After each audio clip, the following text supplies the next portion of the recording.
temas del día de hoy. ¿Sí? Vamos a ver lo que es uso abusivo de sustancias, en realidad en sí. No solo el uso abusivo, sino las figuras legales, y vamos a hablar sobre todo, que es lo más importante, respecto de la internación involuntaria. ¿Sí? Lo importante justamente con el tema del uso abusivo de sustancias es que la entidad del Estado, es decir, la entidad pública que regula todo el tema de lo que es la distribución, producción, ¿sí? Y explotación de lo que sería el campo de los estupefacientes, es la ANMAT, ¿sí? A los efectos más que nada de aprobar justamente los medicamentos que contienen alguna sustancia de tipo psicotrópica, ¿sí? Justamente a dicho efecto, lo que hace la ANMAT es hacer una breve enunciación de 3 tipos de sustancias, que son psicotrópicos, psicofármacos y estupefacientes. Los psicotrópicos son todas aquellas sustancias naturales o sintéticas que tienen la capacidad de influenciar lo que es el sistema nervioso central.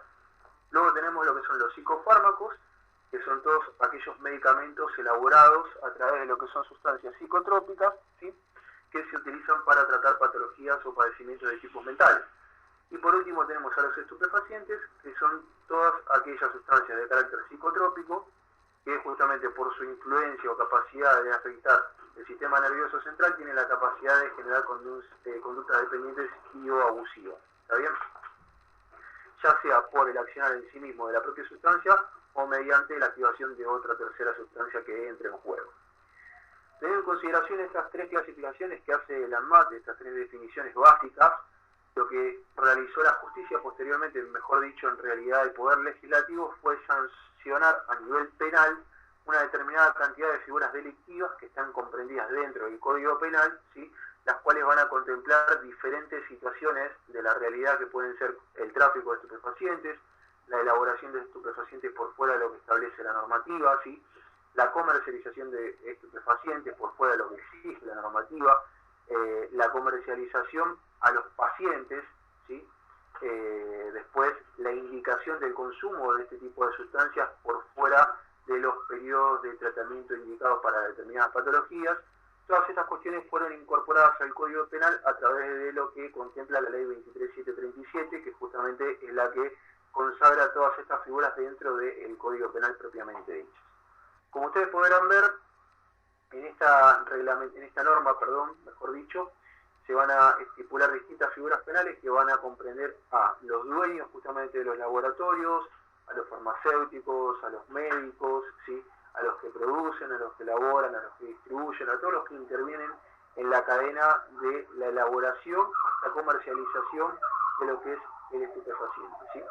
Y obviamente en el caso de la comisión de algunas de estas figuras contempladas en la 23737 van a ser pasibles tanto de lo que es la figura de inhabilitación como pena accesoria, conjuntamente con la posibilidad de aplicación de una multa y a su vez en forma complementaria la aplicación de alguna pena privativa de lo que es la libertad. Ahora, ¿por qué tratamos lo que es internación involuntaria en la misma clase que hablamos de uso abusivo de sustancias? Porque la 26657, que es la Ley de Salud Mental, estimo que ustedes ya todos en quinto año creo que habrán cursado salud mental, ¿sí? Contempla en uno de sus artículos que aquellas personas que poseen adicciones son entendidos como justamente personas o asimilables a aquellas personas que poseen algún padecimiento de tipo mental. Y a los efectos de evitar una discriminación de estas personas, tienen los mismos derechos justamente con respecto a garantizarle la salud que está establecido en lo que es nuestra Constitución Nacional, como así también en los tratados internacionales de derechos humanos, de los cuales hablamos la semana pasada cuando mencionamos lo que era el tema de ablación y la dicotomía que había con respecto de la vulneración de la autonomía de la voluntad en contrapolación con los otros derechos que vimos, como el de la salud, la integridad, ¿sí? Etcétera. Entonces lo que tenemos que tener en consideración, ¿sí? Que justamente lo que es el acceso a la salud y el derecho a la salud propiamente dicho, conjuntamente con el derecho a la integridad física, los derechos humanos básicos, también le corresponden a aquellas personas que resultan ser justamente sujetos que poseen alguna patología asociada a las adicciones, ¿sí? Justamente adicciones de sustancias, de drogas, básicamente. Tenemos que entender que justamente por aplicación de lo que dice la Ley de Salud Mental, estas personas que poseen alguna de estas patologías, ¿sí? Se les debe garantizar lo que son los recursos terapéuticos disponibles a través del Estado como para poder afrontar dichas patologías patologías y poder así gozar del derecho a la salud en su sentido más amplio, como hablamos en la clase anterior también, ¿no? Sin embargo, nosotros en materia de lo que es internación, tenemos que hacer una salvedad. Como recuerden, como ya mencionamos en varias de las clases anteriores, cuando vimos responsabilidad civil, derecho de paciente, entre tantos de los temas que tratamos en estas primeras clases de que comenzamos, nosotros mencionamos que el Código Civil ¿sí? fue modificado recientemente, hace ya 6 años, en realidad recientemente no, hace ya un par de años, en agosto del 2015. ¿sí? Anteriormente nosotros teníamos en vigencia el Código Civil por separado del comercial y el antiguo código establecía en su artículo 482 la posibilidad de que la policía, cuando encuentra a una persona cometiendo algún delito o que corra riesgo justamente la integridad de terceros, tenga la posibilidad de trasladar a esa persona a algún establecimiento de salud mental, ¿sí? A los efectos de que justamente si ese ilícito o ese riesgo que conlleva aparejado el accionar de la persona deriva de una conducta abusiva, se le pueda garantizar, independientemente del transcurso de lo que es el procedimiento penal, su derecho de acceso a la salud. Sin embargo, posteriormente con la sanción de la 26657, que es la que regula todo el tema de salud mental, se suprimió lo que decía el código de fondo, es decir, el código civil, y se establecieron una serie de parámetros contemplando la posibilidad de lo que es la alternativa de la internación voluntaria como la internación involuntaria. Todo esto atendiendo a la importancia de lo que ya denominamos el derecho a autonomía de la voluntad, como derecho humano también, ¿no? No solo como la subespecie dentro de lo que son los derechos del paciente. Por este motivo, al modificarse el Código Civil y Comercial, actualizado al día de la fecha, nosotros vamos a poder advertir que este código no solamente lo que es materia de internación, sino en la multiplicidad de artículos que lo componen, está orientado justamente a un enfoque multidisciplinario con respecto a lo que atiene a los derechos humanos, ¿sí? Es más abarcativo. Y justamente por este motivo es que, a pesar de que la 26657, que es la Ley de Salud Mental, sigue estando vigente, lo que hace el Código Civil y Comercial de la Nación actual en su artículo 41 es contemplar una serie de requisitos mínimos, ¿sí? que van a tener que ser evaluados por el juez al momento de que se disponga la internación involuntaria de la persona. Otra de las diferencias sustanciales que hay con el nuevo código y con el antiguo código es que en el antiguo código la función de la justicia era ordenar y decretar mediante el dictado de una sentencia lo que es la internación involuntaria de una persona. ¿Por qué? Porque ello implicaba la privación de un derecho humano básico que es nada más ni nada menos que el derecho a la libertad. Sin embargo, atendiendo justamente a la intención del legislador con la unificación del Código Civil y a tratar de desestigmatizar a las personas que padecen patologías mentales como consecuencia de adicciones, lo que hicieron, eliminaron la posibilidad de que las fuerzas de seguridad, sobre todo, ¿sí? puedan trasladar a una persona a lo que es un establecimiento asistencial en conjunto con lo que es un establecimiento penal para poder evaluar el ilícito. Y lo que hizo el legislador, determinó la posibilidad reemplazando lo que es la policía o la fuerza de seguridad por la palabra de las autoridades públicas. ¿sí? Todo esto justamente en pos de atender los derechos humanos que acabo de mencionar. A su vez, lo que sucedía con el antiguo código es que estaban autorizadas una determinada cantidad de personas para poder peticionar a la justicia lo que es la internación involuntaria de una persona. Esa designación de personas con la nueva codificación fue eliminada y únicamente se va a proceder con la internación a petición de parte interesada cuando un establecimiento de salud mental se niegue justamente a recibir al paciente que potencialmente posee una patología de tipo mental. ¿sí? Todo esto, como les digo, en pos de tratar de evitar la discriminación de las personas que padecen algún tipo de patología similar a las características de las que estamos mencionando, en suma que el objetivo justamente de la internación es tratar de garantizar el derecho a la salud en su máxima expresión.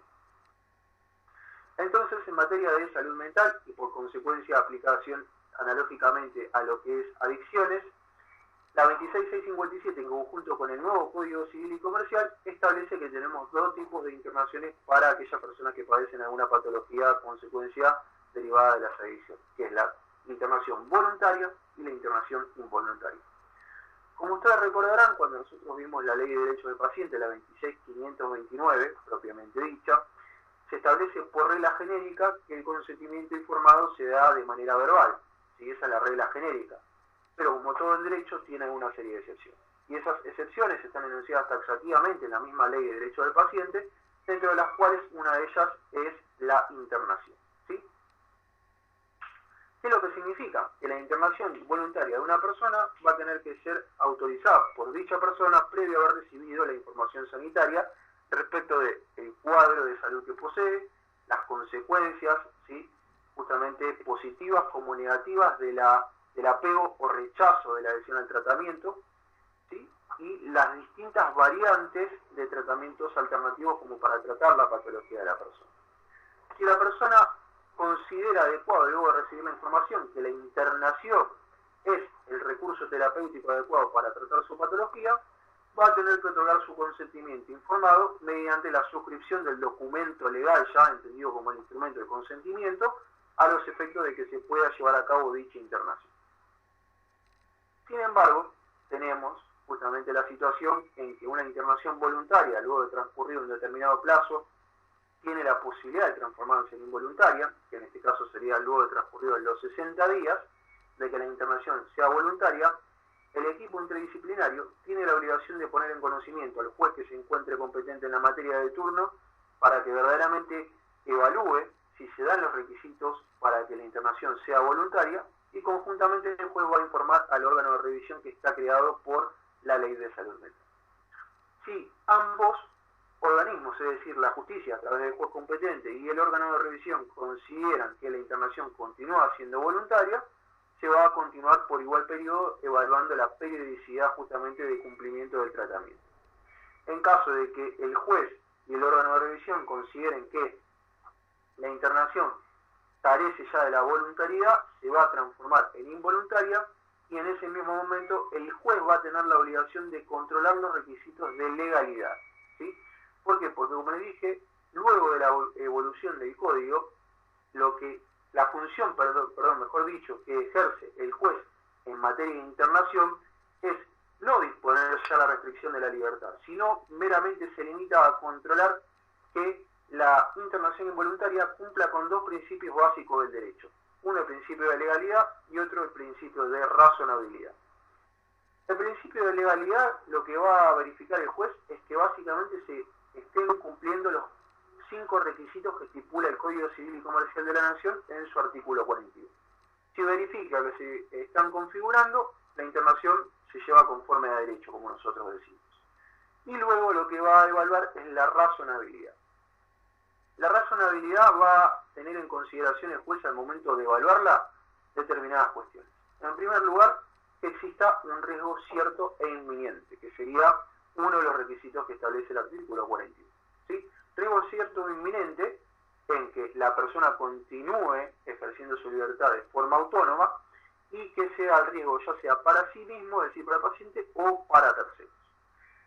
Luego, lo que va a evaluar el juez es el periodo de tiempo por el cual se dispone la internación involuntaria de la persona, es decir, indirectamente por la cual se lo está privando de su libertad, y que a su vez, ¿sí?, esa medida como alternativa terapéutica será la única viable teniendo en consideración si hubo tratamientos alternativos previos, cuál fue su resultado, y a su vez la inexistencia de otra alternativa terapéutica que posibilite al paciente tratar su patología sin necesidad de privarlo de su libertad.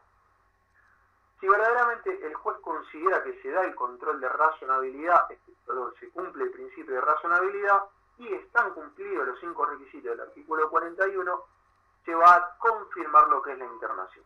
En caso de que no se configuren los requisitos del 41, como así también en el caso de que evalúe que no es razonable la medida de internación, tiene la facultad de justamente denegar lo que es la internación involuntaria y ordenar automáticamente en forma urgente al equipo interdisciplinario y al establecimiento asistencial, obviamente en forma conjunta, de que se externe al paciente. ¿Sí? Como les dije, dentro de este ejercicio que realiza el juez de controlar la legalidad y la razonabilidad, sí, que es la función que tiene el juez, lo que va a evaluar son los requisitos del artículo 41. El primer inciso del artículo lo que establece es que el juez va a controlar, ¿sí?, que la internación sea la única alternativa terapéutica viable para tratar la patología del paciente. Cuando hablo de única alternativa terapéutica viable, lo que va a tener que estar acreditado luego de que el equipo interdisciplinario evalúe y estudie, mejor dicho, la situación particular del paciente, es los resultados, como dije recién, de tratamientos alternativos, tratamientos anteriores a los cuales se haya adherido el paciente y que justamente hayan sido negativos, los cuales requieran la necesidad de privar de la libertad a la persona, como a su vez también la existencia de esto que les dije recién, del riesgo cierto e inminente, ya sea para sí o para terceros, ¿sí? Una vez que se configuran estos dos requisitos, lo que tenemos que tener en consideración es que el equipo interdisciplinario va a tener que evaluar, ¿sí? Justamente interviniendo en esta evaluación una serie de distintos tipos de profesionales, y particularmente el informe en el cual se acreditan estas situaciones que yo les estoy diciendo de riesgo y como única alternativa terapéutica, estos dos requisitos en particulares van a tener que ser referendados, es decir, el informe va a tener que ser firmado al menos por dos profesionales, los cuales tienen que ser psiquiatras o psicólogos, ¿sí? Aparte de todo el número de restantes profesionales que intervienen en la evaluación interdisciplinaria de un paciente de estas características. Una vez que el equipo interdisciplinario evalúa y verdaderamente determina que existen estos dos requisitos, que es la única alternativa terapéutica y que se da el riesgo cierto e inminente para sí o para terceros, lo que va a hacer es disponer la internación involuntaria de la persona, ¿sí? Y va a notificar al juez en un plazo máximo de 10 horas de haber privado de la libertad al paciente de esta situación, ¿sí? Una vez cruzada esta notificación, el juez toma conocimiento y desde ese momento el equipo interdisciplinario tiene 48 horas adicionales para poder fundamentar, si es que no lo hizo en su notificación inicial, del motivo y del informe completo que motiva justamente la privación de la libertad de la persona. Una vez, como les digo, que llega conocimiento dentro de este plazo el informe del equipo interdisciplinario, el juez dentro del plazo de 3 días va a resolver ya sea por la aceptación, por la revisión, ¿sí? La revisión se puede llevar a cabo justamente a través de la intervención de peritos, en el caso de la causa, ahora voy a explicar en el ejercicio de otros los requisitos que están en el 41, o la negativa, que son las tres posibilidades que puede llegar a suceder al momento de que el juez dicte una sentencia: aceptación, rechazo o revisión. Como les dije, ya tenemos dos de los primeros requisitos: que sea la única alternativa terapéutica viable y que resulte un riesgo cierto e inminente para sí o para terceros. Posteriormente tenemos otro de los requisitos, es que la restricción de la libertad, es decir, la internación debe ser por el menor tiempo posible, debe ser lo más breve la medida de privación de la libertad. A su vez, en este informe, como yo les digo, que remite el equipo interdisciplinario al juez, va a fundamentar el porqué la indicación de dicho plazo de privación de la libertad y por qué no otro mayor u otro menor, ¿sí? Sin embargo, como les dije, cuando el juez recibe la notificación y el fundamento de la necesidad de internación involuntaria, como les dije, la razonabilidad, evalúa justamente si es proporcional lo que es el plazo en base a los fundamentos expuestos por el equipo interdisciplinario. Y al momento de disponer justamente la aceptación, por ejemplo, de lo que es la medida de internación involuntaria, tiene la facultad de reducir ese plazo. Obviamente con anclaje en fundamentos científicos profesionales que van a aportar las partes dentro del proceso judicial. ¿Por qué digo las partes dentro del proceso judicial? Porque el paciente potencialmente privado de su libertad, otro de los requisitos que establece el artículo 41, que es el inciso D, es que se respete el debido proceso judicial y que se garantice al paciente la representación letrada. Básicamente, traduciéndolo al lenguaje griego, es que se le garantice la posibilidad de tener acceso a un abogado, ya sea en forma privada, si tiene los suficientes recursos para poder solventar el costo de un abogado, o en su defecto el patrocinio jurídico gratuito a disposición a través del Estado. ¿Qué es lo que va a hacer el abogado? Representar justamente a su cliente, que en este caso sería el paciente, a los efectos de ¿qué? De garantizar sus derechos y de evitar de que verdaderamente se esté privando ilegítimamente a la persona de su libertad porque no se cumplen los requisitos que les acabo de mencionar. A dicho efecto, lo que va a poder hacer justamente este abogado de parte, es decir, abogado del paciente, es solicitar la designación de peritos, particularmente en este caso peritos médicos, peritos psicólogos, peritos psiquiatras, para que se extiendan al respecto del estado de salud del paciente, las alternativas terapéuticas, los potenciales efectos de la privación o no de la libertad, las posibilidades de apegarse a un tratamiento en forma externada, ¿sí? Y en todas estas cuestiones es en las cuales se va a basar el juez, como dije anteriormente, para, por ejemplo, solicitar la revisión de la medida o, en su defecto, solicitar la revisión de lo que es el plazo por el cual se dispuso la internación. O, como también les dije, para poder rechazar y eliminar la internación en contra de la voluntad del paciente y ordenar su externación en forma inmediata. Por último, el inciso E establece dentro del artículo 41 que justamente la confirmación, es decir, la aceptación por parte de la justicia de la internación involuntaria de la persona como recurso terapéutico, ¿sí?, tiene que ser una sentencia firme. ¿Qué significa? Que no haya sido apelada por el abogado del paciente o que en su defecto haya transcurrido el plazo que la ley otorga para interponer un recurso de apelación, que son 5 días. A su vez, esta sentencia lo que va a contener es el plazo por el cual se va a privar ilegítimamente, se va a privar a la persona en contra de su voluntad, de la libertad, obviamente, considerado como un recurso terapéutico, y también lo que va a disponer en esta sentencia del juez son los plazos por los cuales el equipo interdisciplinario que está interviniendo en el recurso terapéutico del paciente deberá emitir los informes periódicos a la justicia, para que justamente durante el transcurso del ejercicio práctico de dicho recurso terapéutico, el juez continúe evaluando, ¿sí?, la necesidad o posibilidad quizá de externar al paciente y de que éste continúe su tratamiento en forma ambulatoria. ¿Alguna duda hasta acá? Profe, yo tengo una duda en cuanto a los tiempos, porque en la internación involuntaria decía que una vez que se hace, uno tiene 10 horas para informar al juez y que el juez tiene 48 horas para tomar la decisión de denegar, aceptar o pedir más información. No. Perdón. Perdón, Maika, ahí en realidad hay una confusión de plazo. Sí. El equipo interdisciplinario dispone la internación involuntaria de la persona. Una vez que evaluó los requisitos estos que yo te digo, de si hay un riesgo cierto e inminente, si hubo tratamientos anteriores y cuáles fueron los resultados, y que no haya otra alternativa terapéutica menos gravosa para el paciente, ¿sí? Si están configurados estos requisitos, informa al juez, ¿sí? ¿Para qué le pasa? Desde el momento que privó ilegítimamente de la libertad a priori, tiene un plazo de 10 horas para informar a la justicia, ¿sí?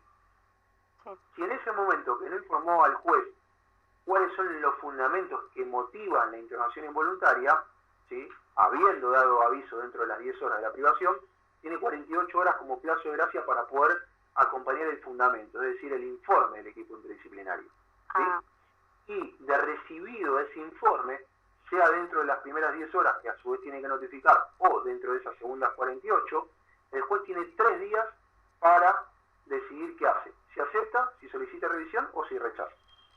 Ok, y en todo ese tiempo el paciente está internado. Efectivamente.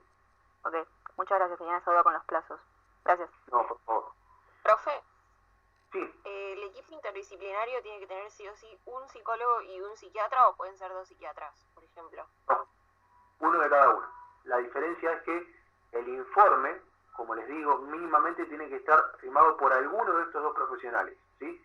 El informe que determina qué cosa, que el paciente verdaderamente es un riesgo para sí o para terceros, un riesgo cierto e inminente, como determina tanto el código como la 26657 y el decreto reglamentario de la 26657, que es el 653, todo con 6 el número, y a su vez establecer que no hay otra alternativa terapéutica menos gravosa, ¿sí? Entonces, este informe, como le dije recién, que el equipo envía a la justicia, sea dentro de esas primeras 10 horas o dentro de esas segundas 48, tiene que estar firmado por un psicólogo o un psiquiatra, amén de que el equipo interdisciplinario está conformado por una serie de profesionales dentro de las cuales obligadamente hay un psicólogo y hay un psiquiatra, ¿sí? A su vez, lo que hay que tener en consideración es que este psicólogo o psiquiatra no debe tener una vinculación con el paciente, ¿sí? Como ser un vínculo de parentesco, un vínculo de amistad o un vínculo económico. Vínculo económico que no sea acreedor ni deudor, ni por ejemplo inquilino, para que ustedes entiendan prácticamente, del paciente. A los efectos de evitar qué cosa, en un conflicto de interés en la determinación de la existencia de este riesgo. ¿Se entiende? Sí, profe, gracias. Bárbaro. ¿Alguna otra duda o consulta?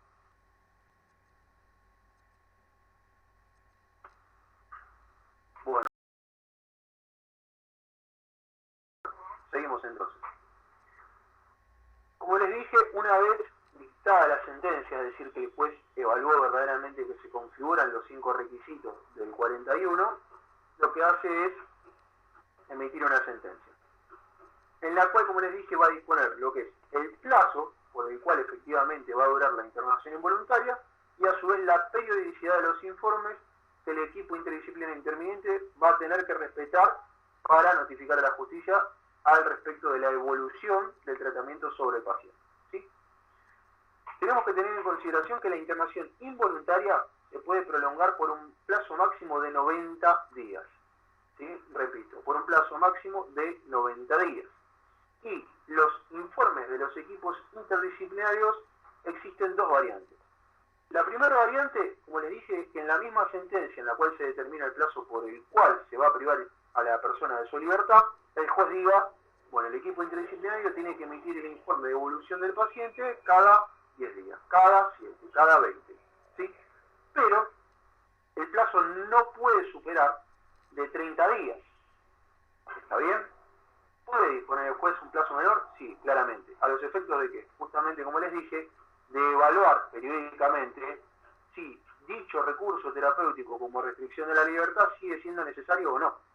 ¿Para qué? Para evaluar la posibilidad de externar al paciente y que él continúe en forma ambulatoria con el tratamiento. Ahora, la segunda alternativa o variante puede llegar a suceder es que el juez diga, bueno, se va a disponer la internación involuntaria de la persona por un plazo de 60 días, por ejemplo, ¿no? Y si no menciona nada al respecto de cuál es el plazo en el cual el equipo interdisciplinario debe evaluar al paciente y elevar ese informe, se va a considerar que es cada 30 días. Ahora, lo que pasa es que tenemos que tener en consideración una situación.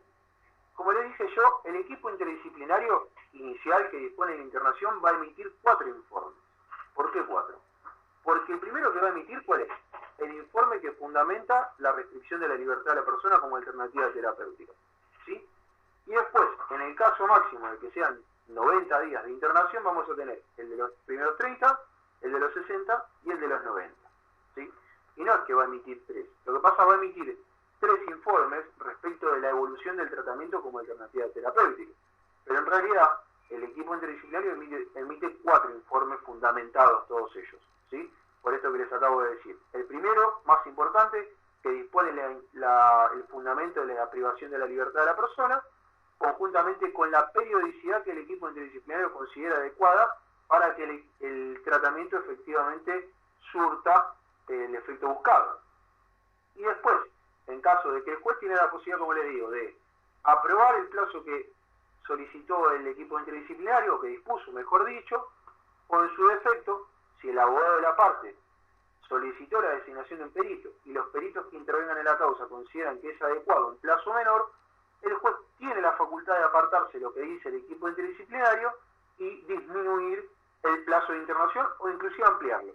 Pero ampliarlo siempre y cuando sea por un plazo máximo de 90 días. ¿Por qué el plazo máximo de 90 días? Porque a los efectos de evitar un conflicto de interés justamente en la toma de decisiones y garantizar sobre todo lo que es el derecho a la libertad, el derecho de defensa en juicio y el derecho a la salud del paciente, el juez, superado el plazo de 90 días, lo que va a tener que hacer es solicitar al órgano de revisión, que está creado como órgano independiente, tanto de la justicia como del centro asistencial, que designe la conformación de un nuevo equipo interdisciplinario.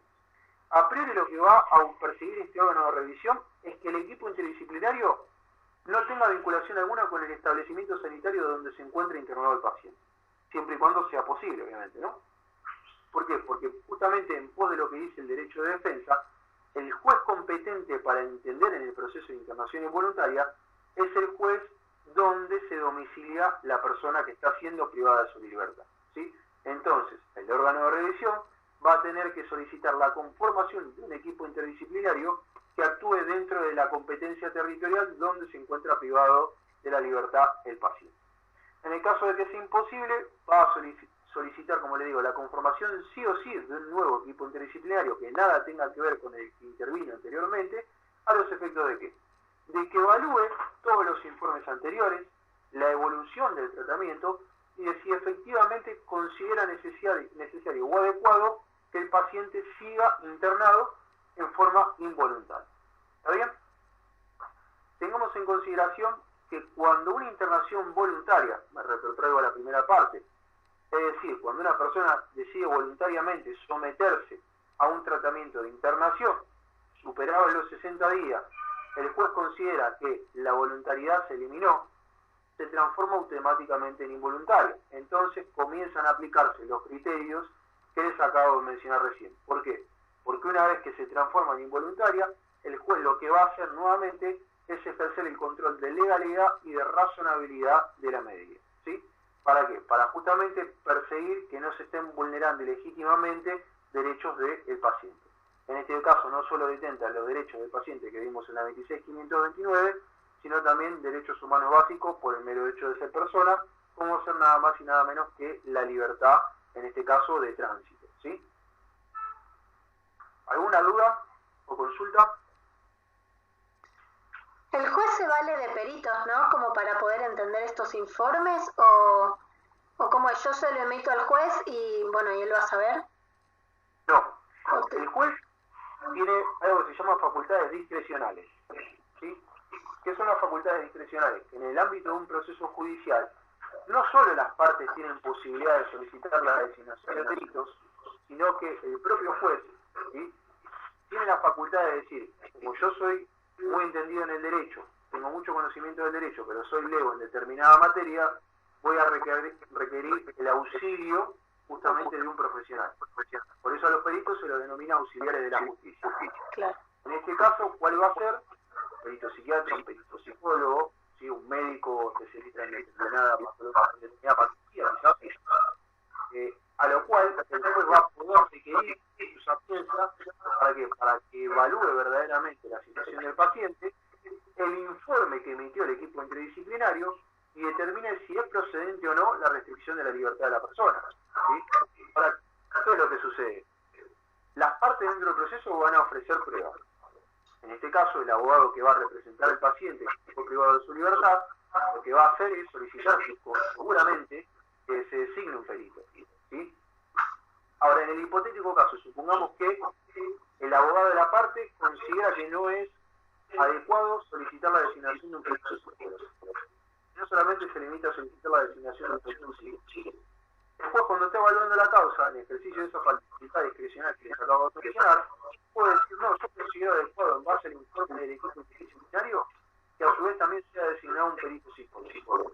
Entonces, el que va a solicitar la designación de ese perito le va a ser el propio juez. ¿En pos de qué?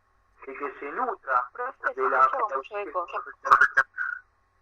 ¿Cómo? Y no se escucha nada, profe. A ver. Si se Pero creo que es porque la compañía tiene abierto el micrófono y no se escucha eso. Apago, cierro. Ahora, ahí está, perfecto, sí, no me escucho, me pasaba lo mismo, escuchaba con retorno. Bueno, vuelvo a explicarlo.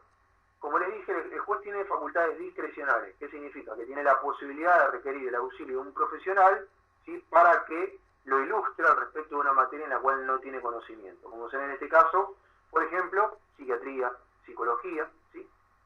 Y por lo cual, siempre y cuando lo considere adecuado, va a tener la facultad de designar un perito de oficio en la materia en la cual él considere que es necesario tener la evaluación de un experto y el asesoramiento. ¿Para qué? Para poder garantizar efectivamente los derechos de la persona que está siendo privada de su libertad. ¿Por qué digo estas facultades discrecionales? Porque como les explicaba recién en el ejemplo, el abogado que representa al paciente, quizás cuando consulta con su perito, ¿sí?, con su perito consultor, es decir, con el consultor de parte, el consultor le diga que no es necesario que intervenga un psicólogo, que solamente con una pericia psiquiátrica sería suficiente. Bueno, el juez, tranquilamente, en ejercicio, como le digo, de esta facultad discrecional, lo que puede hacer es decir, bueno, independientemente del perito psiquiatra que solicitó el abogado del paciente, yo también considero adecuado, teniendo en consideración, valga la redundancia, de lo que dice el equipo interdisciplinario, que me dé una opinión un perito psicólogo. ¿Sí? Y entonces ahí justamente el juez, en pos de velar por los derechos de la persona que está siendo privada de su libertad, tiene la facultad de designar un perito de oficio, aunque la parte no lo haya pedido. ¿Por qué? Porque justamente, como mencioné, el juez es un entendido del derecho, tiene muchísimo conocimiento del derecho, pero a los efectos de poder expedirse respecto de la necesidad de privar ilegítimamente como alternativa terapéutica a un paciente, va a requerir indefectiblemente el auxilio justamente de un tercero. Por eso a los peritos se los denomina desde el punto de vista técnico-legal como auxiliares de la justicia, que tienen por objeto ilustrar al juez respecto de materias o profesiones en las cuales el juez no tiene conocimiento y o formación. ¿Sí?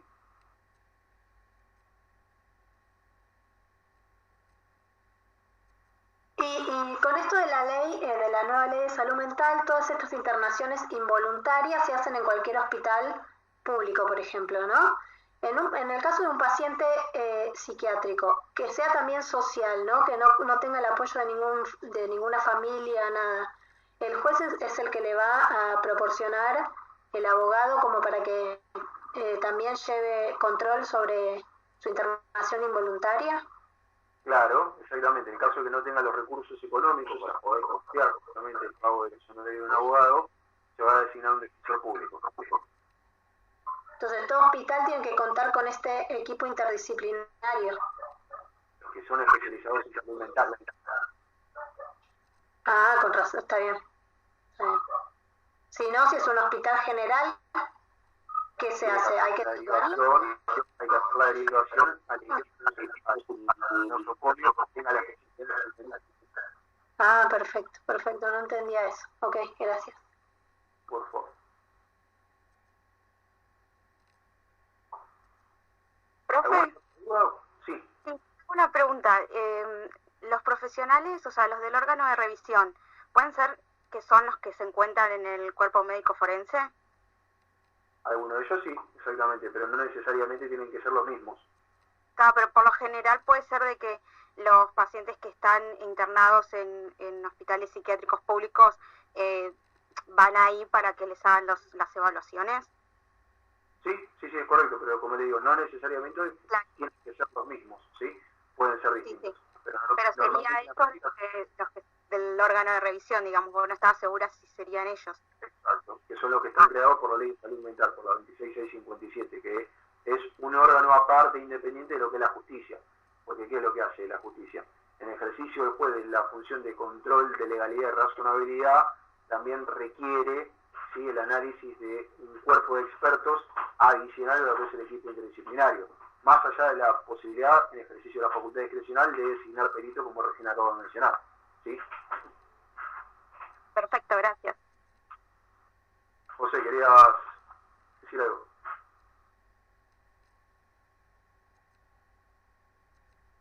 Quería sacar la manito. Sí, tengan en cuenta que cada vez que se vote una ley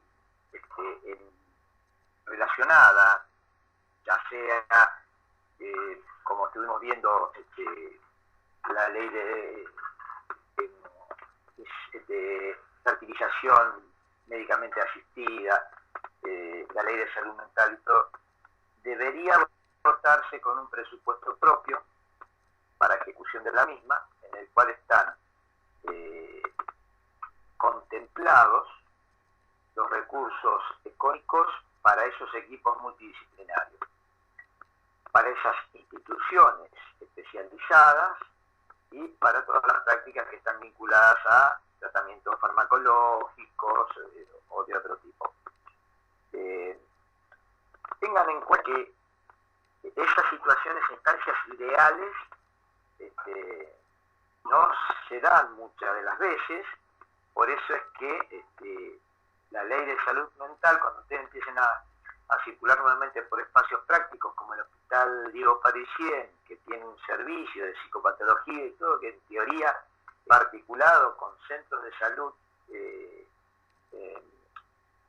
mental como que tenía el municipio de La Matanza, descentralizado y todo lo demás, ese sistema de redes a veces no está muy bien integrado, está superado en cuanto a la demanda. Más cuando aparece aparecen los aspectos sociales como ustedes dijeron. Nosotros tenemos la obligación de marcarlo. Correcto, lo ideal, y ustedes se van a topar con algunas instancias en la cotidiana del ejercicio profesional que quizás no se puedan ajustar tan fácilmente. ¿Ustedes por qué les parece que apareció una legislación vinculada al aborto y hubo dos legislaciones previas de interrupciones legales del embarazo, una en la Ciudad Autónoma de Buenos Aires y otra previa en el 2012 en la provincia de Buenos Aires, y que nunca se homologó definitivamente la nueva resolución del 2015 que se aplicó en Cava? Porque requería un equipo multidisciplinario para interrupción legal del embarazo. Entonces, como las instituciones no están preparadas en el ámbito público y en el ámbito privado, quizás en algunas instituciones sí, o en otras no, y cada institución tiene su propio perfil, es muy difícil articular a veces la legislación, lo que corresponde ser, con la práctica cotidiana. Simplemente para que no idealicen algunas situaciones, especialmente el último tiempo vinculada a la ley de salud mental, que fue una de las últimas, creo, no sé si, bueno, y después la interrupción del embarazo, ¿no? Pero que no terminó de ajustarse a la disponibilidad del sistema de salud, tanto público como privado, como debiese ser. Pero no nos vamos a extender porque si no es como poner palos en la rueda, crítica, pero que ustedes pongan un pie la tierra sobre la realidad del contexto también, y todavía no teníamos el tema de la pandemia en vilo, ¿no? Así que bueno, nada más que eso, Pablo, quería decirlo porque mucho tiempo funcionó bastante bien antes de la ley, la articulación que existía entre provincia y municipio con el hospital Diego Parisien, hasta que el sistema se cerró y empezó a aparecer instancias mixtas, que no, la salud mental está vinculada, como dice la OMS, a una integralidad. Y el tema de adicciones y otros temas complicaron mucho la aplicabilidad y el tratamiento o el seguimiento de los pacientes.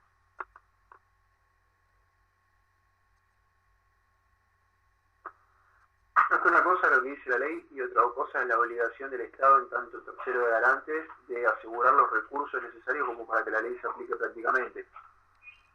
Nos podemos trasladar no solamente del campo de salud mental, sino, durante el transcurso de la pandemia, el cierre justamente de los hospitales y transformar todos los hospitales en lo que es casi en su 95% destinado el sistema a lo que es la cobertura de COVID, hubo un montón de otras patologías que quedaron de lado. Bueno, justamente uno de los duros cuestionamientos, y acá no estoy hablando de política, que se hizo es que las personas, independientemente de la situación sanitaria, también tienen derecho a la salud, a los efectos de que se traten todas las otras patologías alternativas que se siguen desarrollando por el medio transcurso del tiempo, ¿no? Pero bueno, reitero, una cosa es lo que dice la teoría y otra cosa es la obligación del Estado en poner a disposición justamente la sociedad los recursos necesarios como para poder hacer efectiva prácticamente lo que dice la norma.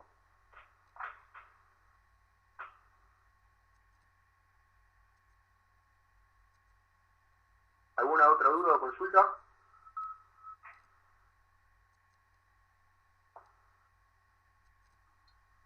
Yo tengo una duda, pero con respecto al tema que dio el doctor López. Si quiere, cuando terminemos, yo le pregunto. No hay problema, Gisela, que están quedando 10 minutos, así no les robamos tiempo. Creo que en algunos exámenes se ha preguntado, y la verdad que me quedó siempre la duda, cuando hablamos de lesiones, ¿no? Y hablamos de la mano, que lo tomamos como un órgano. Si se lesiona un dedo, ¿cómo lo tomás? ¿Qué lesión es? Porque es parte de ese órgano, pero es un pedacito, digamos. La lesión de la amputación la amputación de un dedo es una lesión grave. La fractura de un dedo es una lesión grave. Ok, gracias, profe. No. Y no estamos hablando del fuero civil, sino penal. Por el fuero civil hay que ver la pérdida de ese dedo y qué trabajo realizaba es esa víctima, ¿no? Pero en el fuero penal nosotros la relacionamos como lesión grave. Si es en el fuero civil, bueno, sigue siendo una lesión grave, pero tiene otros condimentos más. Porque ahí se le agregaría la parte psicológica, moral y el baremo utilizado en el fuero penal que dice la amputación de tal dedo, de tal mano, si es diestro o siniestro, le corresponde tal porcentaje. Lo que pasa es que, Carlitos, me viene bárbaro porque es una aclaración que quería hacer antes y no lo detallé.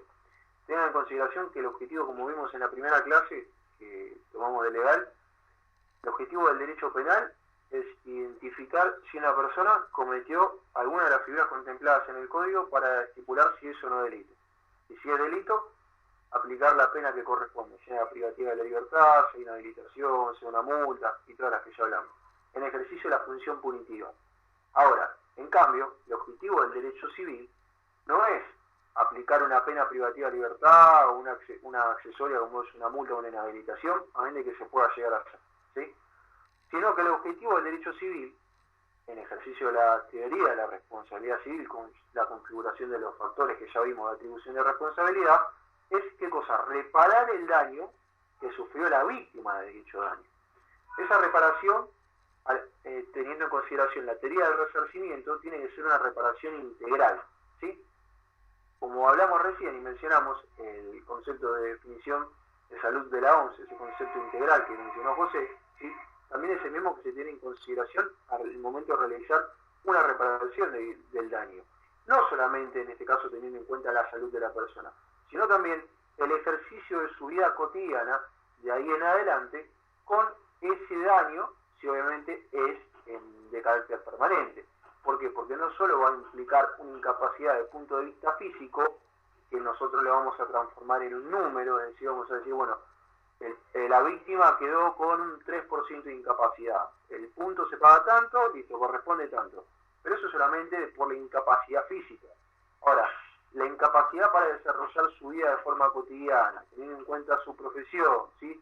Su esparcimiento, entre tantas otras variantes que se tienen en cuenta, como ser también, por ejemplo, la afectación psicológica, el daño moral, y bueno, todas esas cuestiones hacen a los efectos de lograr una reparación integral del daño que sufrió la víctima, ¿sí? Que nada tiene que ver con el objetivo que persigue el derecho penal de aplicar una pena a aquella persona que cometió un delito. Son dos cuestiones completamente distintas.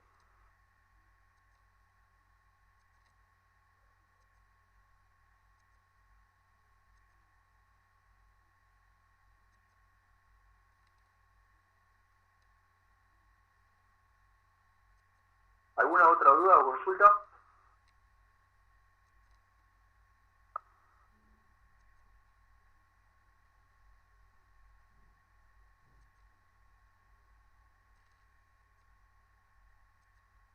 Bueno, José, te cedo la palabra. No, bien como lo dijo Pablo, el otro día tuve que hacer un informe pericial vinculado a una causa civil y uno de los puntos de pericia estaba vinculado a si, además del daño físico y todo, ya lo había contestado, si su vida de relación, esparcimiento y todo estaba alterado, y a veces nosotros tenemos puntos de pericia psicológicos, pericia que están vinculados al aspecto netamente médico. No para dividirlos, simplemente porque se contemplan, ¿no? Entonces uno pide un psicodiagnóstico a un profesional idóneo, siendo médico legista, uno tiene ese aval de poder hacer un informe en función de ese informe de psicodiagnóstico realizado por un experto, ¿no? Y ahora haciendo memoria, me retrotraigo que en uno de los puntos de pericia preguntaba eso, y digo, cuando está así dicotomizado y hay la pericia la tiene que hacer un único profesional con esa información, o a veces de la pericia para que el médico haga el informe médico y por otro lado el psicólogo y el psiquiatra hagan el informe psicológico, y la verdad que es una integridad del paciente. Uno tendría que abstenerse en el informe médico de opinar sobre los aspectos sociales de recreación y todo, porque ya está designado otro perito a tal fin. Pero uno entra en la prerrogativa de que lo ve en forma abstracta y ya contesta de que no tiene daño vinculado al esparcimiento y todo, porque no le ha constatado un daño físico, ¿no? Entonces, eso es muy difícil de convalidar, pero como dijo bien Pablo, tengamos en claro a qué apunta el fuero penal, a qué apunta el fuero civil y de resarcimiento y prevención, ¿no? Los otros criterios que habíamos hablado, y a qué apunta de alguna manera el fuero laboral. El fuero laboral apunta a convalidar un tipo de lesión o un tipo de incapacidad que está más vinculado a la actividad que desarrolla habitualmente en forma laboral el individuo, y a un resarcimiento o a un grado de incapacidad que puede ser económico o una reasignación de la tarea laboral habitual, ¿no? Es importante que ustedes tengan muy, muy claro, nosotros no nos vamos a meter, cuando hablamos de lesiones, con el aspecto civil, comercial y laboral. Cuando nosotros nos vamos a interpelar a ustedes en la evaluación, vamos a, por más que lo ampliemos, lo aclaremos y todo, vamos a interpelar sobre el aspecto penal de las lesiones, que es el que nos compete realmente, que ustedes manejen como información en este momento. Cuando hablamos de responsabilidad civil, vamos a hablar desde otro lugar, no las lesiones en general. Lo que se busca es resarcimiento, ya sea económico o en especies, o volver al estado previo al daño producido. Pero tienen que enfocarse, claro, porque cuando hacemos las preguntas o estamos desarrollando un tema, ya sea en forma oral o escrita, ustedes mezclan esa instancia y los complican, se van de tema y se pierden. Bueno, no sé si no hay ninguna otra preguntita, ya estamos en hora, no quiero faltarle el respeto a los estudiantes ni al resto del equipo, así que próximo encuentro, semana próxima, el último, el médico como perito, quizás toquemos algún temita más que haga falta aclarar debido al parcial. Evidentemente el parcial va a ser, si no se da la presencialidad, va a ser la misma modalidad que venimos desarrollando, así que les pedimos que aquellos que estén nos reiteren nuevamente para poder hacer la distribución. Vamos a revisar la distribución que hicimos en el parcial anterior con los otros estudiantes. Vamos a preguntarles quiénes están cursando, o no tenemos los datos ya, creo, quiénes estarían cursando a continuación nuestra en el listado campos clínicos, que es el taller que tiene. Bueno, ¿ninguna duda? Bueno, que tengan un buen fin de día. Nos estamos viendo la semana próxima. Gracias. Gracias, profe. Buena semana. Gracias. Bueno. Chao, profe.